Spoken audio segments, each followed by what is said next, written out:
Ρεκόρ επισκέψεων και εκθετών κατέγραψε το φετινό Limassol Boat Show, το οποίο ανέβασε τον πύχη αυτής της κατηγορίας των διοργανώσεων στην περιοχή της Ανατολικής Μεσογείου. Πέραν των 120 εκθετών από την Κύπρο, την Ελλάδα, τη Ρωσία, τη Μεγάλη Βρετανία, το Ισραήλ αλλά και το Λίβανο, παρουσίασαν στους 25.000 επισκέπτες όλα τα προϊόντα και τις υπηρεσίες που προσφέρει η αγορά σκαφών αναψυχής και θαλάσσιου εξοπλισμού, με φόντο ένα μοναδικά διαμορφωμένο χώρο.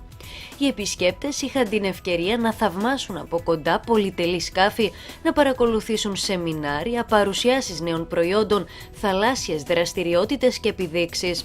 Μιλώντας κατά τη διάρκεια των εγγενείων, η Υφυπουργός Ναυτιλίας Νατάσα Πηλίδου επεσήμανε ότι ο κάθε πολίτης έχει το δικαίωμα να χαίρεται τη θάλασσα και να την απολαμβάνει με κάθε τρόπο, διαφυλάττοντας την όμως ως κόριο οφθαλμού.